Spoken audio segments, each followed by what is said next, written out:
আপনারা কি গান শুনবেন এখন? শুনবেনি? এক্ষুনি শুরু করেন। Hello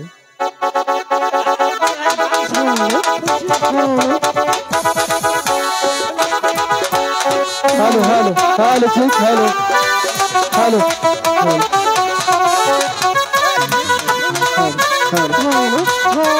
hello master hello hello hello hello hello Bangladesh Bangladesh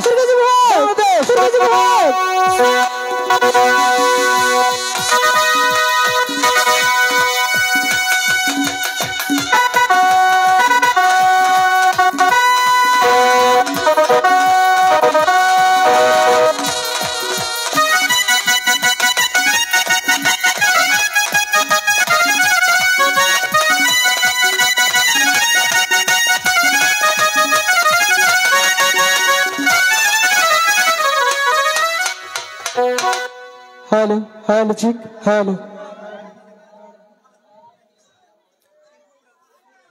hello আউযুবিল্লাহি মিনাশ শাইতানির রাজিম বিসমিল্লাহির রহমানির রহিম। সকল প্রশংসা আমার আল্লাহর, তার সাথে তার পেয়ারা হাবিব আহমদ মুস্তাফা মোহাম্মদ মুস্তাফা হযরত সাল্লাল্লাহু আলাইহি সাল্লাম পাক পাঞ্জাতন বিশ্বের যত ওলি আউলিয়া গাউস কুতুব যে যেখানে সাহিত্য রয়েছে সবার চরণে সালাম শ্রদ্ধা জ্ঞাপন করি। আজকে এত সুন্দর যে একটি অনুষ্ঠান আয়োজন করেছে সে আয়োজন কমিটিকে ধন্যবাদ জ্ঞাপন করে আজকের অনুষ্ঠানের সম্মানিত প্রধান অতিথি বিভিন্ন নেতা কর্মী তাদের প্রতি সালাম শ্রদ্ধা জ্ঞাপন করে, আর আপনারা যারা আমাদের সামনে বসে আছেন তাদেরকে সালাম শ্রদ্ধা জ্ঞাপন করে অন্যান্য জাতি থাকলে তাদের প্রতি শুভেচ্ছা জ্ঞাপন করে আমরা চলে যাচ্ছি বন্দনায়। ভাষা তালে লয়ে ছন্দে যদি কোনো ভুল বেয়াদবি হয়ে যায় সন্তান সমতুল্য বন্ধু মনে করে সবাই ক্ষমা করে দিবেন, কারণ ক্ষমাই হচ্ছে মহত্বের লক্ষণ। ধন্যবাদ সবাইকে। সামনে যিনি আছেন তার প্রতি সালাম শ্রদ্ধা জ্ঞাপন করছি, মিউজিকে যারা রয়েছেন তাদের প্রতি সালাম শ্রদ্ধা জ্ঞাপন করছি। ধন্যবাদ সবাইকে। হ্যালো হ্যালো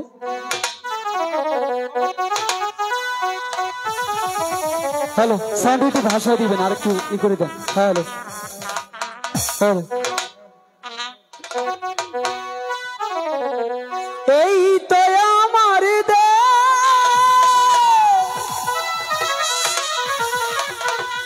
সোনার বাংলাদেশ,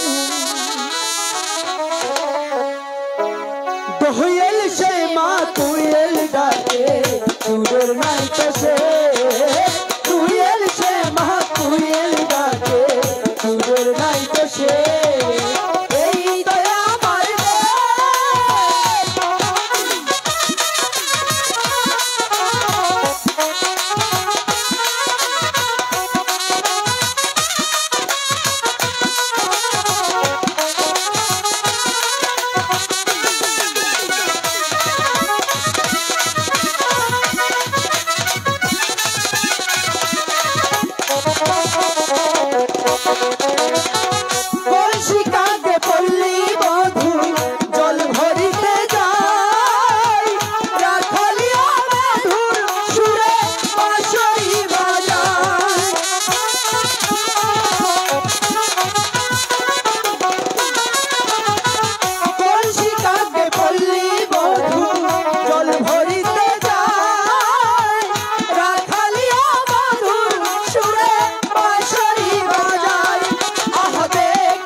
যথা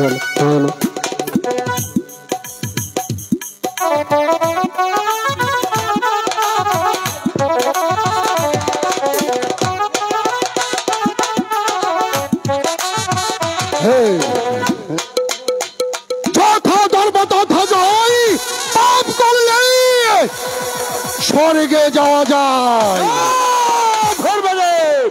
আমি মানি না তোমার কথা। শাস্ত্রে বলেছে যেথায় ধর্ম তথায় জয়, পাপ কাজ করলে নরকে যেতে হয়। ধর্মদেব, আমি তোমার কথা কিছুতেই মেনে নিতে পারছি না। কথাই বলে যথা ধর্ম তথা জয়, পাপ করলে স্বর্গে যাওয়া যায়। তোমার কথা শাস্ত্রের বিধান, শাস্ত্রের বিধান। শাস্ত্রে বলেছে যেথায় ধর্ম তথায় জয়, পাপ কাজ করলে ওই নরকে যেতে হয়। হরে রাম রাম কৃষ্ণ কৃষ্ণ কৃষ্ণ।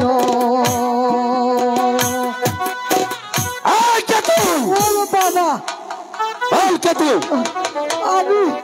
আমি বাবা পথের প্রতীক। পথিক, শোনো পথিক, তোমাকে একটা বিচার করে দিতে হবে। কি বিচার? বলো পারবে? বলো, এই পৃথিবীর মধ্যে আমি ধর্মদেব বড় না ধর্মদেব বড়? আমি পোশাক করে দিচ্ছি রে বাবা, আমি পথের প্রতীক। যেমন কাজ, আমি কি কমু গো? আর প্রতীক, তোকে বলতে হবে এই পৃথিবীতে অধর্মদেব না ধর্মদেব বড়। বলে দেবে বাবা, কইতাছি একটু শোনো। এই যে রাজা ধনপতি আছে না, বিশাল ধনপতি করে দিতে হবে। ধর্মপুরে রাজা ধর্মপতি, সেই বিচার করতে হবে। আমি পথের প্রতীক, আমি কি করবো? আমি বাবা পেশাব করে দিচ্ছি, আমি পারতেছি না। ও বাবা গো, তুমি যাও। ও বাবা, ও বাবা, ও বাবা, গেছি রে, গেছি। বেরিয়ে যা। ভগবান, বুঝতে পেরেছি, এ দেশের রাজা ধনপতি আছে, সে বিচক্ষণ বিচার করে দিতে পারবে।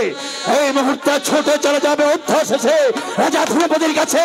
সে যদি ঠিক ঠিক বিচার করে দিতে পারে, তাহলে তাকে দেবো আশীর্বাদ। রাজা ধনপতি যদি ঠিক বিচার করে দিতে পারে, তাহলে আমি ওকে দেব আশীর্বাদ। আর যদি ভুলে বিচার করে, তাহলে আমি ওকে দেব অভিশাপ, অভিশাপ, অভিশাপ। ধর্মদেব, তুমি জেনে রেখো, এই পৃথিবীর মধ্যে ধর্মদেব বড়। এই ধর্মদেবের কথা চিরসত্য হলে শাস্ত্রে আছে, যেথায় ধর্ম তথা যায়, পাপ কাজ করলে ওই নরকে যেতে হয়। হ্যালো হ্যালো,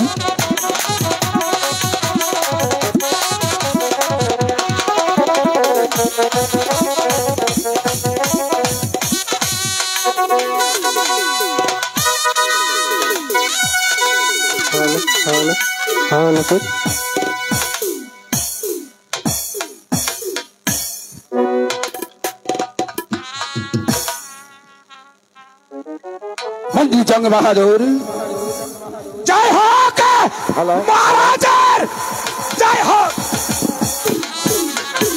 বলুন মহারাজ, আপনি আমায় কি জন্য স্মরণ করেছেন? মন্ত্রী জং বাহাদুর, আমি রাজ একই স্বপ্ন দেখলাম।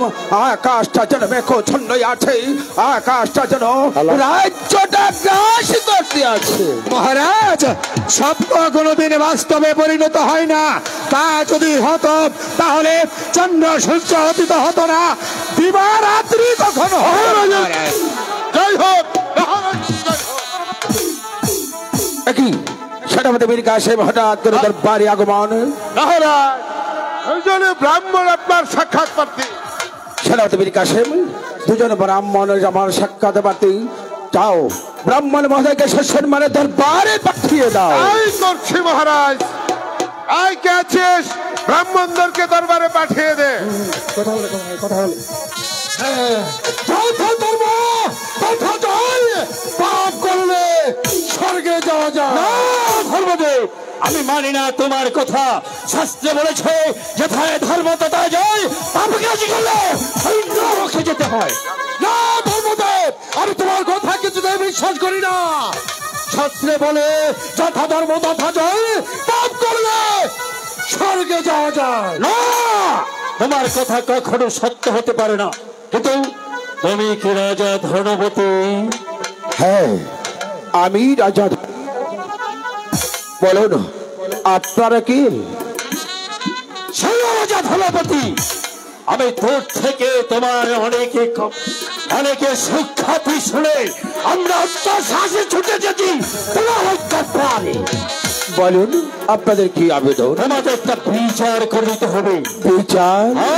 বিচার। শোনো রাজা ধনপতি, তুমি এই সংসারে অনেক বিচার করেছ, আজ তোমাকে বিচার করিতে হবে এই সত্য দেবতারে। বলুন আপনাদের কি বিচার করতে পারি? রাজা, তুমি ভুলে গেলে চলবে না, তোমাকে বিচার করে দিতে হবে এই তামাম পৃথিবীর মধ্যে এই ধর্মদেব বলো নাই ধর্মদেব বলো। আর শোনো ধর্মদেব, বারে কথা বলো, আমাকেও কিছু বলতে দাও।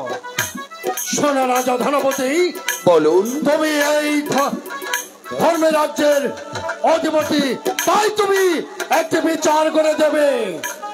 বলুন আপনার কি বিচার করবো? তুমি বিচার করে দেবে এই পৃথিবীতে অধর্মদেব বড় না ধর্মদেব বড়। আপনারা হলেন স্বর্গীয় দেবী, আমি হলাম ক্ষুদ্র মানব। আমি মানব হয়ে আপনাদের কি বিচার করব? রাজা ধনপতি, তোমাকে ভুলে গেলে চলবে না, বিচার তোমাকে করে দিতে হবে, কেননা তুমি হচ্ছ সুবিচারক। মন্ত্রী জঙ্গ বাহাদুর, বলুন না মহারাজ। আপনি তো সর্বক্ষণ সর্বদাই আমাকে সুযুক্তি দিয়েছেন। বলুন বলুন মন্ত্রী জঙ্গ বাহাদুর, ব্রাহ্মণ মহোদয়কে আমি কি বিচার করতে পারি? মহারাজ, ব্রাহ্মণদের কাছ থেকে দুদিনের সময় চেয়ে নিন। ঠিক দুদিনের মধ্যে বুদ্ধি করে দেখা যাবে এই বিশ্ব ভূমণ্ডলের মধ্যে এই ধর্মদেব বড় নাকি অধর্মদেব বড়। মন্ত্রী জঙ্গ বাহাদুর সঠিক কথাই বলেছেন মহারাজ। ওগো দেবগণ, আপনাদের কাছে আমি দুদিনের সময় চেয়ে নিচ্ছি। দুদিন পরেই আপনাদের সূক্ষ্ম বিচার করে দেব। জানে দুদিন আমার অতিথিশালায় আতিথ্য গ্রহণ করবেন, দুদিন পরে আপনাদের সূক্ষ্ম বিচার করে দেব আমি। ঠিক আছে ধর্মদেব, তাহলে আমি এখান থেকে চলে যাচ্ছি। আর তোমাকে বলে যাচ্ছি, তুমি যদি সঠিক বিচার না করতে পারো তাহলে আমি তোমাকে দেব অভিশাপ, অভিশাপ, অভিশাপ। রাজা ধনপতি, তুমি ভয় পাচ্ছ কেন? এই মুহূর্তে তোমার কথা মতো আমরা ছুটে যাচ্ছি তোমার অতিথিশালায়, কিন্তু আগামীকালে প্রত্যুষে ছুটে আসবাম তোমার দরবারে। তুমি যদি সুবিচার করে দিতে পারো তাহলে তোমাকে দেব আমার প্রাণ খোলা আশীর্বাদ। একটি কথা মনে রেখো, এই পৃথিবীর মধ্যে ধর্ম চিরসত্য, ধর্মের জয় নিশ্চয়ই হবে। সেনাপতি বীর কাসেম, মন্ত্রী জঙ্গ বাহাদুর, তুমি যখন আমাকে সুযুক্তি দিয়েছ, কিন্তু আসন দুটির দায়িত্ব তোমাদের দুটোর হাতে দিলাম। মনে রেখে আসন দুটি এমন ভাবে সাজাবে শুধু হয়ে দেব বংশের কোন নাপ্ত হয়ে থাকে, আমি যেন পারি প্রভৃত হয়ে ভগবানের কাছে সূক্ষ্ম বিচার করে দিই। মহারাজ, আপনি যখন হুকুম দিয়েছেন দুদিনের মধ্যে আমরা দুটি আসনের ব্যবস্থা করব। একটি আসন থাকবে স্বর্ণের, অন্যটি থাকবে রূপোর, এবং আসন দুটি ভালো কাপড় দিয়ে আবৃত থাকবে, কেউ যেন বুঝতে না পারে কোনটি স্বর্ণের আর কোনটি রূপোর। তারপর দেবতাগণ এসে তারা নিজ নিজ দায়িত্বে আসন গ্রহণ করবে। যে বসবে স্বর্ণের আসনে সে হবে বড়, আর যে বসবে রূপোর আসনে সে হবে ছোট। মহাশয় সঠিক কথাই বলেছেন মহারাজ। মন্ত্রী জঙ্গ বাহাদুর, আর বিলম্ব নয়, চলুন এই মুহূর্তে আমরা অন্তঃপুরে চলে যাই। যেমনি ভাবে হোক না কেন আমাদের আসন দুটি হতে হয়তো আমার ব্রাহ্মণ মধুটি হয়তো আমার দরবারে আগমনই করে। মহারাজ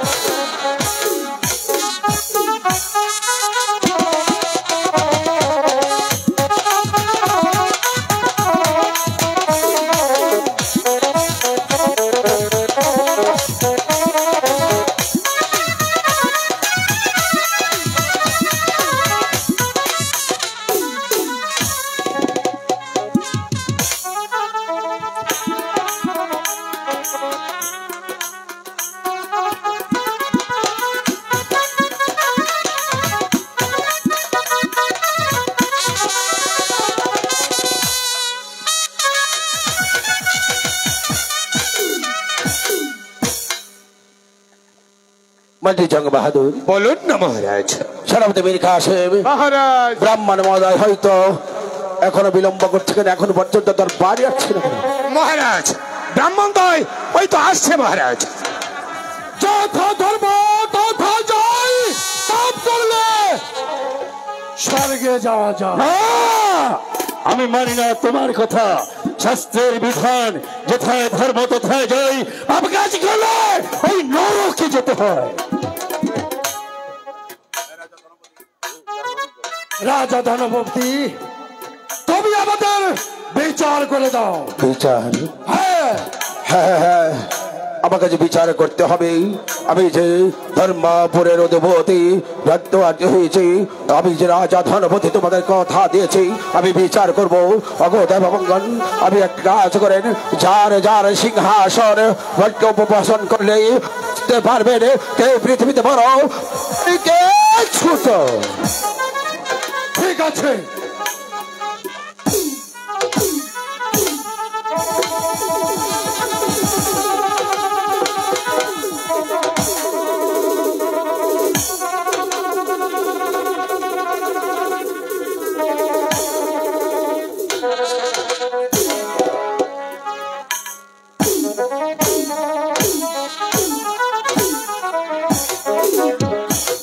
রাজা ধ্রুবতী, তোমার কথা মতো আমরা আসনে উপবেশন করেছি।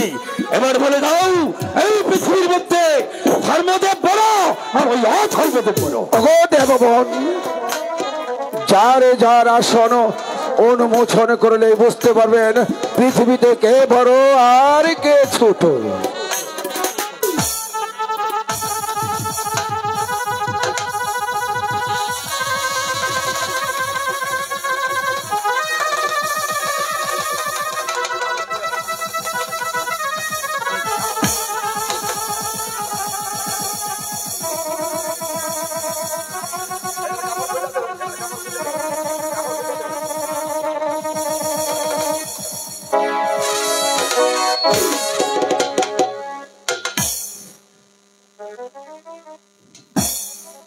রাজা ধনপতি, তুমি আমার সঙ্গে বেইমানি করেছ। তোমরা গোপনে ষড়যন্ত্র করে আমাকে বানিয়েছ ছোট, আর ধর্মদেবকে বানিয়েছ বড়। হে হে হে হে, আমি তোমাকে অভিশাপ দেব। আমি তোমাকে দিয়ে গেলাম অভিশাপ। অভিশাপ, তুই হবি রাজ্য পথে পথে ঘুরে বেড়াবি। অভিশাপ, অভিশাপ।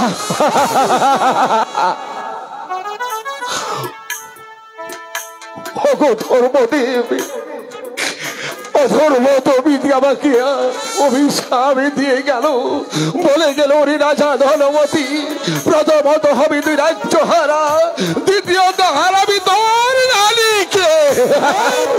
কেন রাজা ধনপতি, একটি কথা স্মরণে রেখো, সেই অধর্মদেব তোমাকে দিয়ে গেছে অভিশাপ, আর আমি ধর্মদেব তোমাকে দিয়ে যাচ্ছে আমার খোলা আশীর্বাদ। আর শোনো রাজা, আমার এই আশীর্বাদ মাথায় নিয়ে তুমি রাজকার্য পরিচালনা করবে। শুধু তাই নয়, তুমি ওই চলন্ত চিতায় দ্বিধাবোধ করবে না। আমি চলে যাচ্ছি, কিন্তু যাবার সময় তোমাকে একটি কথা বলে যাচ্ছি। বলুন ধর্মদেব। আমি দীর্ঘ 12 বছরের জন্য তীর্থ পর্যটনে চলে যাচ্ছি। সেখান থেকে ফিরে এসে আবার আমি তোমাকে নিয়ে যাব আবার কুলে করে কুলে করে কুলে করে। সেনাপতি মীর কাসেম, মহারাজ। মন্ত্রী জং বাহাদুর, বলুন না মহারাজ। অধর্মদেব দিয়ে গেল আমাকে অভিশাপ, আর ধর্মদেব দিয়ে গেল আশীর্বাদ। বলছে রাজা ধনপতি ধর্মদেবের আশীর্বাদকে তুই বুকে আগলিয়ে রেখে ওই অগ্নি চিতারলে ঝাঁপ ধীরে দিদা করিনি। আমি চলে যাচ্ছি 12টি বছর চলো ওই তীর্থ পর্যটনে, ওই তীর্থ পর্যটন থেকে ফিরেছে আমি তোকে নিয়ে আমার বুকে তুলে। সত্যি কি বই কি মহারাজ, অধর্মদেব আপনাকে দিয়ে গেছে অভিশাপ, ধর্মদেব দিয়ে গেছে আশীর্বাদ। আপনি ধর্মকে বুকে আগলে রেখে ওই জ্বলন্ত চিতায় জাপ দিতেও দ্বিধাবোধ করবেন না মহারাজ। তাছাড়া মহারাজ আমি মন্ত্রী জং বাহাদুর আপনার পাশে রয়েছি, সেনাপতি মীর কাসেম আপনার পাশে রয়েছে মহারাজ। হ্যাঁ মন্ত্রী জং বাহাদুর, তুমি তো সত্য কথা বলেছ। মন্ত্রী জং বাহাদুর আমার পাশে রয়েছে, আর বীরত্তম বিশ্ববেশী সেনাপতি মীর কাসেম আমার সত্য হই। মন্ত্রী জং বাহাদুর সেনাপতি মীর কাসেম রাজ্য পরিচালনা করতে বড় আমি হাঁপিয়ে পড়েছি। এই মুহূর্তে আমার কিছুক্ষণে বিশ্রামের প্রয়োজন। চলুন এই মুহূর্তে আমরা এই মুহূর্তে বিশ্রামই গমন করি মহারাজ।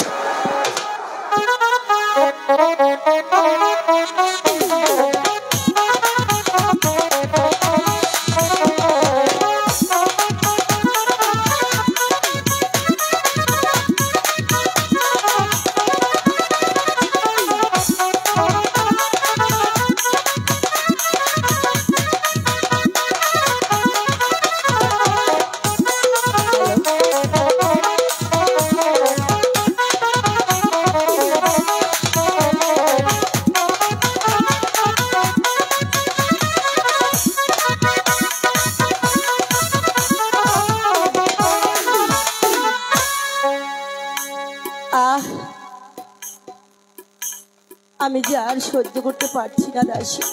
কেন রানীমা? বড় বড় আমার খারাপ লাগছে দাসী। তুমি এখনই মহারাজকে রাজ দরবারে পাঠিয়ে দাও দাসী। যাও রানীমা, বলো। আপনি এখানে বসুন। ঠিক আছে, জলদি করে যাও, মহারাজকে পাঠিয়ে দাও। ঠিক আছে রানীমা, আমি এখনই পাঠিয়ে দিচ্ছি। রাজলক্ষ্মী, রাজলক্ষ্মী, রাজলক্ষ্মী, বলো বলো বলো রানী, তোমার কি হয়েছে? একবার তুমি আমার কাছে খুলে বলো তোমার কি হয়েছে। মহারাজ, রাজলক্ষ্মী, আমি হয়তো আর বাঁচবো না। না, ও কথা বলো না। একটি বার ডাকিয়ে দেখুন, ওই স্বর্গলাভে আমায় ডাকে বলছে, ওরে ওরে রাজলক্ষ্মী, তুই শীঘ্র করে চলে আয়। না, তুমি বসো বসো। আমি তুমি ও কথা বলো না। মহারাজ, তাহলে যদি চলে যাও, এই রাজ্য ছেড়ে চলে যাও, তাহলে লক্ষ লক্ষ প্রজারা রানীবিহীন রাজ্য হয়ে থাকবে, আর হয়ে রাজ সিংহাসন শূন্য হয়ে থাকবে। মহারাজ, আমার একটি কথা মহারাজ রাখবেন আপনি? বলো বলো, কি কথা তোমার রাখবো? একটি বার আমার মাথায় হাত রেখে বলবেন, আমার মৃত্যুর পরে আপনি আর কোনো দিন দাঁড় করবেন না। কি বলছো রাজলক্ষ্মী? বলছি, আপনি আমার মাথায় হাত রেখে বলেন, বলেন মহারাজ। রানী রাজলক্ষ্মী, আমি তোমার মাথা স্পর্শ করে বলছি, তুমি মৃত্যুর পর আমি আর কোনোদিন দ্বিতীয় দ্বার গ্রহণ করব না। শান্তি পেলাম ভগবান, বড় শান্তি পেলাম। মহারাজ, আমার আরেকটি কথা রাখবেন। বলো। সেনাপতি মীর কাসেমকে আমার কাছে একটু ডেকে পাঠাবেন। সেনাপতি মীর কাসেম? হ্যাঁ, মীর কাসেমকে। সেনাপতি মীর কাসেমকে দরবারে পাঠিয়ে দে। জয় হোক মহারাজের, জয় হোক। একই মহারাজ, মহারানীর কি হয়েছে? ভাই মীর কাসেম, আমার কাছে এসো ভাই, একটু কাছে এসো। আমি হয়তো আর বাঁচবো না ভাই, আমার দুটি কথা রাখবেন ভাই। আমি তোমাকে দুটি কথা বলবো, তুমি বলো ভাই, কথা দাও, তুমি রাখবে কিনা আমার দুটি কথা? দেবী, একদিন আমি এক মুঠো ভাতের জন্য মানুষের দ্বারে দ্বারে ঘুরতাম, একটু আশ্রয়ের জন্য রাস্তায় রাস্তায় করে থাকতাম। সেখানে থেকে ঘুরে এনে আপনারা দিয়েছেন আমাকে আশ্রয়, লেখাপড়া শিখিয়ে বানিয়েছেন আদর্শ মানুষ। শুধু তাই নয় দেবী, আপনাদের দোয়ায় আজ আমি ধর্মপুর রাজ্যের প্রধানের সেনাপতি, আর আমি আপনার কথা রাখবো না। বলুন দেবী, বলুন আপনি কি বলবেন? ভাই, একটা কথা হচ্ছে, আমার আপনার দুলালকে আপনি দেখে রাখবেন।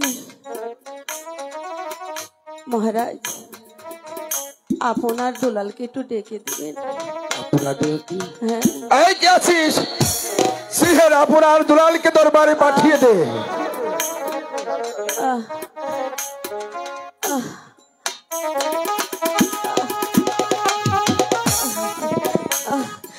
মা, তোমার কি হয়েছে মা? আয় বাবা, আমার বুকে আয় তোরা। আমার কিছু হয়নি বাবা। ভাই মীর কাসেম,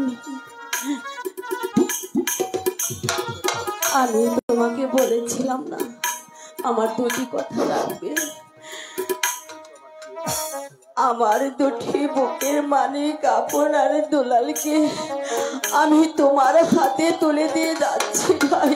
মা, তুমি কথা দাও, ওদেরকে তুমি লেখাপড়া শিখে মানুষের মতন করে গড়িয়ে তুলবে। বলো ভাই, বলো। গো দেবী, এই পৃথিবীতে আমার আপনে বলতে কেউ নেই। প্রথমে যেদিন আপনাদের প্রাসাদে প্রবেশ করেছি, সেদিন থেকে আপনাকে আমার মায়ের আসনে ফুলদানিতে সাজিয়ে রেখেছি। আমার কোনো অভাব হতে না হতেই আপনি তা পূরণ করে দিয়েছেন, এবং আমার মায়ের অভাব পর্যন্ত বুঝতে দেননি। তাই তো আজ আপনার সম্মুখে দাঁড়িয়ে মহান আল্লাহ তাআলাকে সাক্ষী রেখে প্রতিজ্ঞা করে বলছি, আমি জীবিত থাকতে এমন কোনো শক্তি নেই মহারাজকে দ্বিতীয় দ্বার গ্রহণ করাতে পারে। আর আমার দেহে এক বিন্দু রক্ত থাকতে আমি দেব না আপন দুলালের গায়ে একটি কাঁটার আঁচড় পড়তে। বড় শান্তি পেলাম ভাই, বড় শান্তি পেলাম ভাই মীর কাসেম। আর একটি কথা আপনি রাখবেন, বলেন। বলুন দেবী, বলুন আপনি কি বলবেন? আমি আমার মৃত্যুর পর তোমাদের মহারাজ আর কোনো দিন যেন দ্বিতীয় দান না করে ভাই। তাই হবে দেবী, তাই হবে। আরেকটি কথা রাখবে ভাই,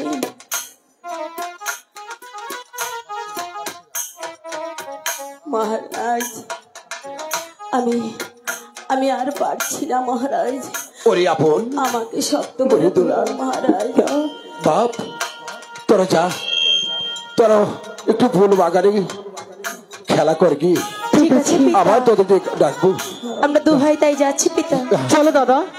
চল দুলাল। মহারাজ, আমি হয়তো আর বাঁচবো না মহারাজ।